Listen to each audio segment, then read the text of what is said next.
ଅନେକ ଖ୍ରୀଷ୍ଟିଆନ ଭାଇ ଭଉଣୀମାନେ ଯେଉଁ ସମୟରେ ଗୋଟିଏ ସାପକୁ ଦେଖନ୍ତି ସେମାନେ ଶୈତାନ ବୋଲି କୁହନ୍ତି। ଦୂର ହେ ଶୈତାନ ବୋଲି ସାପକୁ ସେମାନେ କହନ୍ତି। ସର୍ପ ବା ସାପ ସେ ଶୈତାନ ନୁହେଁ। ଏହା ବାଇବଲ ଆମମାନଙ୍କୁ କହେ ସର୍ପକୁ ପରମେଶ୍ୱର ତିଆରି କରିଥିଲେ। ଆଉ ସର୍ପ ନିଜ ଭିତରେ ଶୈତାନକୁ ପ୍ରବେଶ କରିବା ପାଇଁ ସେ ଅନୁମତି ଦେଲା। ସେଥିପାଇଁ ଶୈତାନ ସର୍ପ ମଧ୍ୟରେ ସେ ପ୍ରବେଶ କରିଥିଲା। ପ୍ରିୟମାନେ, ସର୍ପ ଶୈତାନ ନୁହେଁ, ମାତ୍ର ସର୍ପ ନିଜ ଭିତରେ ଶୈତାନକୁ ପଶିବା ପାଇଁ ସେ ଅନୁମତି ଦେଲା। ଆଜି ମୁଁ ଆପଣମାନଙ୍କୁ ଅଳ୍ପ ସମୟ ଏହି ଛୋଟିଆ ସନ୍ଦେଶରେ କହିବା ପାଇଁ ଚାହେଁ ଶୈତାନ ସର୍ପକୁ କାହିଁକି ବାଛିଲା। ଏ ବିଷୟରେ ମୁଁ ଅଳ୍ପ ସମୟ ଧରି ଆପଣମାନଙ୍କ ସହିତ କଥାବାର୍ତ୍ତା ହେବା ପାଇଁ ଚାହେଁ। ଯଦି ଆମେ ପଢ଼ିବା ଆଦି ପୁସ୍ତକ 3 ଅଧ୍ୟାୟ 1 ପଦ, ସଦାପ୍ରଭୁ ପରମେଶ୍ୱରଙ୍କ ନିର୍ମିତ ଭୂଚର ପଶୁମାନଙ୍କ ମଧ୍ୟରେ ସର୍ପ ସର୍ବପେକ୍ଷା ଖଳ ଥିଲା। ସେ ନାରୀଙ୍କି କହିଲା, ଆଗ ଏ କି ସତ୍ୟ, ଉଦ୍ୟାନର କୌଣସି ବୃକ୍ଷର ଫଳ ଖାଇବାକୁ ପରମେଶ୍ୱର ତୁମକୁ ନିଷେଧ କରିଅଛନ୍ତି। ଆମେ ଭଲ ଭାବରେ ଜାଣୁ ଯେ ପରମେଶ୍ୱର ଗୋଟିଏ ସ୍ୱର୍ଗଦୂତକୁ ତିଆରି କରିଥିଲେ। ସେ ସ୍ୱର୍ଗଦୂତ ପରମେଶ୍ୱରଙ୍କ ବିରୁଦ୍ଧରେ ବିଦ୍ରୋହ କରି ଗର୍ବ କାଢ଼ି ସେ ଶୈତାନ ଭାବରେ ପାଲଟିଗଲା। ସେ ଶୈତାନ ହେଇଗଲା। ଆଉ ସେହି ଶୈତାନ ସେ ସର୍ପର ମଧ୍ୟରେ ପଶିଲା। ସେ ଆଉ ନାରୀ ସହିତ ସେ କଥାବାର୍ତ୍ତା ହେଉଛି। ଆଉ ସର୍ପକୁ ଶୈତାନ କାହିଁକି ବାଛିଲା? ଏଠି ସ୍ପଷ୍ଟ ଭାବରେ ଲେଖାଯାଏ ଯେ ସଦାପ୍ରଭୁ ପରମେଶ୍ୱରଙ୍କ ନିର୍ମିତ ଭୂଚର ପଶୁମାନଙ୍କ ମଧ୍ୟରେ ସର୍ପ ସର୍ବପେକ୍ଷା ଖଳ ଥିଲା। ଏ ଲେଖାଯାଉଛି ଖଳ ଥିଲା, ମାତ୍ର ଇଂଲିଶରେ ଏହା ଲେଖାଯାଏ ଯେ ସେ ସର୍ପ କେମିତି ଥିଲା? ସେ ବହୁତ କ୍ରାଫ୍ଟି ଥିଲା। ସେ ବହୁତ ଚତୁର ଥିଲା ବୋଲି ଆମମାନଙ୍କୁ ବାଇବଲ କହେ। ଯଦି ଇଂଲିଶ ବାଇବଲରେ ପଢ଼ିବା, ନାଉ ଦ serpent was more crafty than all the living creature of the field that Jehovah God has made. ଲେଖାଯାଏ ଯେତିକି ଯାକ ପଶୁକୁ ପରମେଶ୍ୱର ତିଆରି କରିଥିଲେ ସେ ସମସ୍ତଙ୍କ ଠାରୁ ଅଧିକ କ୍ରାଫ୍ଟି ମାନେ ଚତୁର ଥିଲା। ସର୍ପକୁ ଶୈତାନ କାହିଁକି ବାଛିଲା? କାରଣ ସର୍ପ ବହୁତ ଚତୁର। ସେ ବହୁତ ଚତୁର। ସେଥି ନିମନ୍ତେ ସେ ଶୈତାନ ସର୍ପକୁ ବାଛିଲା। ଶୈତାନ କାହାକୁ ବାଛେ? ଚତୁର ଲୋକମାନଙ୍କୁ ବାଛେ। ମୂର୍ଖ ଲୋକମାନଙ୍କୁ ବାଛେ ନାହିଁ। ଚତୁର ଲୋକମାନେ, ତାଙ୍କର ଚତୁରତା, ତାଙ୍କର ଜ୍ଞାନ, ତାଙ୍କର ବୁଦ୍ଧି ଏତେ ଥାଏ ଯେ ସେମାନେ ପରମେଶ୍ୱରଙ୍କ ଉପରେ ନିର୍ଭର କରନ୍ତି ନାହିଁ। ସେମାନେ ନିଜ ଜ୍ଞାନ ଉପରେ, ନିଜ ବୁଦ୍ଧି ଉପରେ ସେମାନେ ନିର୍ଭର କରନ୍ତି। ଏହି ପ୍ରକାର ଲୋକମାନଙ୍କୁ ଶୈତାନ ବାଛେ। ପ୍ରଭୁ ଯୀଶୁ ଖ୍ରୀଷ୍ଟଙ୍କର ଯେଉଁ ଟିମ୍ ଥିଲା, 12 ଜଣ ଶିଷ୍ୟମାନଙ୍କର ଯେଉଁ ଟିମ୍ ଥିଲା, ସେମାନଙ୍କ ମଧ୍ୟରେ ସବୁଠାରୁ ଶିକ୍ଷିତ ଆଉ ଜ୍ଞାନୀ ଆଉ ଚତୁର ବ୍ୟକ୍ତି ଥିଲେ ଇସ୍କାରିୟତ ଯିହୁଦା। କାହିଁକି ମୁଁ ଏ କଥା କହୁଛି? କାରଣ ଫାଇନାନ୍ସ ମିନିଷ୍ଟର ଯଦି ଜଣକୁ କରିବାର ଅଛି, ଗୋଟେ ମୂର୍ଖ ଲୋକକୁ ଫାଇନାନ୍ସ ମିନିଷ୍ଟର କରିହେବ ନାହିଁ।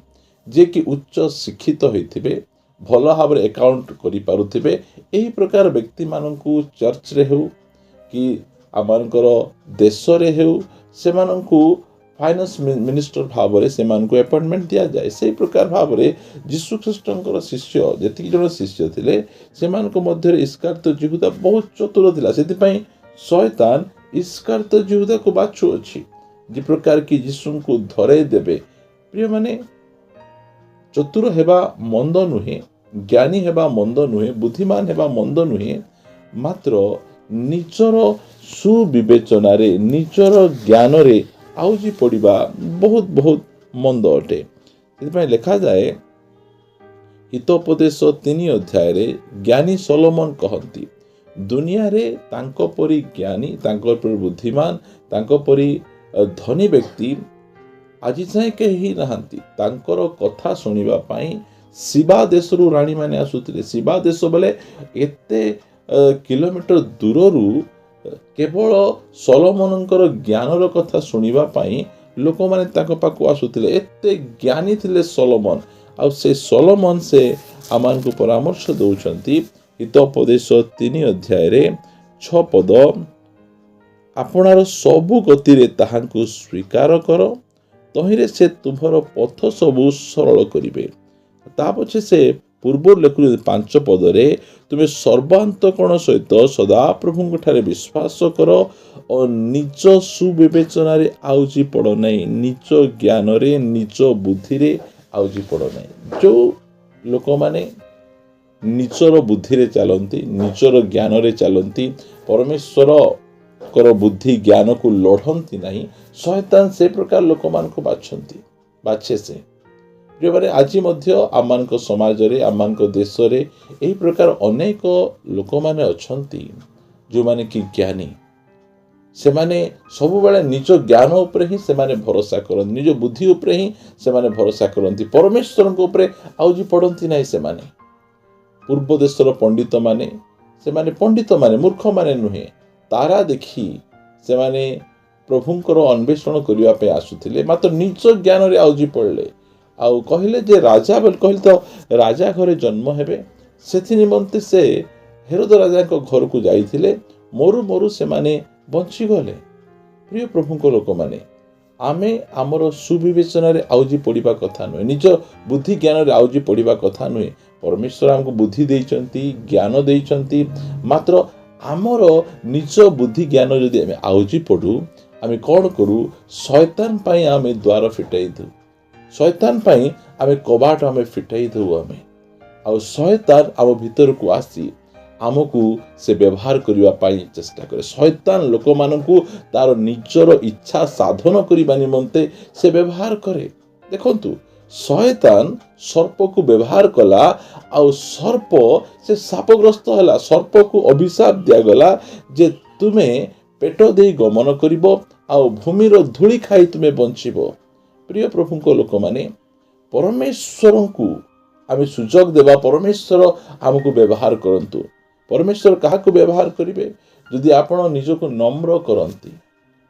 ଯେଉଁମାନେ ଯେତେ ଅଧିକ ପରିମାଣରେ ନମ୍ର ହେବେ, ପରମେଶ୍ୱର ସେତେ ଅଧିକ ପରିମାଣରେ ସେହି ପ୍ରକାର ବ୍ୟକ୍ତିମାନଙ୍କୁ ବ୍ୟବହାର କରିବେ। ପ୍ରଥମ କରନ୍ତୀୟ ପୁସ୍ତକ 15 ଅଧ୍ୟାୟରେ ଆମମାନେ 15 ଅଧ୍ୟାୟର ଆମମାନେ 10 ପଦ ଦେଖିବା। କିନ୍ତୁ ମୁଁ ଯାହା ହୋଇଅଛି ତାହା ଈଶ୍ୱରଙ୍କ ଅନୁଗ୍ରହରେ ହେଇଛି। ଦେଖନ୍ତୁ, ପାଉଲ ଜଣେ ବହୁତ ଜ୍ଞାନୀ ବ୍ୟକ୍ତି, ମାତ୍ର ସେ କହୁଛନ୍ତି ଯେ ମୁଁ ଯାହା ହେଇଛି, କେମିତି ହେଇଛି? ପ୍ରଭୁଙ୍କ ଅନୁଗ୍ରହରେ ହେଇଛି। ମୋତେ ଜ୍ଞାନ ଅଛି, ବୁଦ୍ଧି ଅଛି। ସେ ନିଜ ଜ୍ଞାନରେ ଆଉଜି ପଡ଼ୁନାହାନ୍ତି, ନିଜ ବୁଦ୍ଧିରେ ଆଉଜି ପଡ଼ୁନାହାନ୍ତି।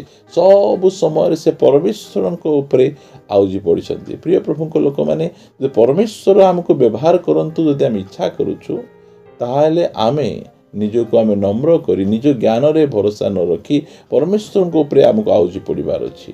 ଆଉ ଯଦି ଆମେ ଚତୁର ହେବା, ମୁଁ କାହାକୁ ବାହା ହେବି ମୋତେ କେହି କହିବାର ଆବଶ୍ୟକ ନାହିଁ, ମୁଁ କେଉଁ ସ୍ଥାନକୁ ଯାଇ ମୁଁ ରହିବି ମୋତେ କେହି ଶିଖାଇବାର ଆବଶ୍ୟକ ନାହିଁ, ମୋତେ ଜ୍ଞାନ ଅଛି, ମୋତେ ବୁଦ୍ଧି ଅଛି, ମୁଁ ମୋର ଇଚ୍ଛା ଅନୁସାରେ ମୁଁ କରିପାରିବି, ଏହି ପ୍ରକାର ବ୍ୟକ୍ତିମାନଙ୍କୁ ଶୟତାନ ବ୍ୟବହାର କରେ।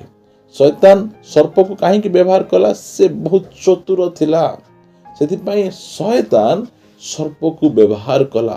ଆଉ ଶୟତାନ ଯେତେବେଳେ ଜଣେ ବ୍ୟକ୍ତିକୁ ବ୍ୟବହାର କରେ, ତାର କାମ ସରିଗଲା ପରେ ସେ ବ୍ୟକ୍ତିକୁ ସେ ଛାଡ଼ି ଦିଏ, ନଷ୍ଟ ହେବା ପାଇଁ ଫିଙ୍ଗି ଦିଏ। ଏହି ପ୍ରକାର ଆମେ ଅନେକ ଜଣକୁ ଆମେ ଦେଖିଛୁ। ଶୟତାନ ତାଙ୍କୁ ଶକ୍ତିଶାଳୀ ଭାବେ ବ୍ୟବହାର କରୁଥିଲା, ତାର ଇଚ୍ଛା ସଫଳ ହେଇଗଲା ପରେ ସେ ତାକୁ ଛାଡ଼ି ଦେଉଛି, ତୁ ଯେମିତି ହେ, ମାତ୍ର ପରମେଶ୍ୱର ଆମକୁ କେବେ ଛାଡ଼ିବେ ନାହିଁ। ପ୍ରିୟ ପ୍ରଭୁଙ୍କ ଲୋକମାନେ, ପରମେଶ୍ୱର ଯଦି ଆମକୁ ବ୍ୟବହାର କରନ୍ତୁ ବୋଲି ଆମେ ଚାହୁଁଛୁ, ତାହେଲେ ନିଜକୁ ଆମେ ନମ୍ର କରିବାର ଆବଶ୍ୟକ ରହିଛି। ପରମେଶ୍ୱରଙ୍କ ଉପରେ ଆଉଜି ପଡ଼ିବାର ଆବଶ୍ୟକ ରହିଛି। ଯଦି ଆମେ ପରମେଶ୍ୱରଙ୍କ ଉପରେ ଆଉଜି ନ ପଡ଼ି ନିଜ ସୁବିବେଚନାରେ ଆଉଜିବୁ, ନିଜର ଜ୍ଞାନରେ, ନିଜ ବୁଦ୍ଧିରେ, ନିଜ ଟ୍ୟାଲେଣ୍ଟରେ, ନିଜ ଧନ ସମ୍ପତ୍ତିରେ ଆମେ ଆଉଜି ପଡ଼ିବୁ, ମୁଁ ସବୁ ଜାଣିଛି, ମୁଁ ସବୁ ଶିଖିଛି, ତାହେଲେ ଆପଣ ନମ୍ବର 1 କ୍ୟାଣ୍ଡିଡେଟ୍ ଯାହାକୁ କି ଶୟତାନ ବ୍ୟବହାର କରିବ। ପ୍ରିୟମାନେ, ପରମେଶ୍ୱର ଚାହାନ୍ତି ଯେ ସେ ଆମକୁ ବ୍ୟବହାର କରିବା ପାଇଁ, ଆଉ ଶୟତାନ ମଧ୍ୟ ଚାହେଁ ଆମକୁ ବ୍ୟବହାର କରିବା ପାଇଁ। ସେଥିପାଇଁ ଆମେ ପରମେଶ୍ୱରଙ୍କ ହସ୍ତରେ ନିଜକୁ ସମର୍ପଣ କରିବା। प्रभु कहिबा प्रभु को प्रभु तुम्हें मत व्यवहार कर, तुम्हें मत व्यवहार कर। प्रिय माने आसंतु आम पदे प्रार्थना करिबा। स्वर्गीय पिता आमे तुमको धन्यवाद दउछु जे तुम्हें आज तुम वाक्य माध्यम रे आम सहित पुनर्बार कथबार्ता हेछ, आमको नम्र हेबा पई कहिछ।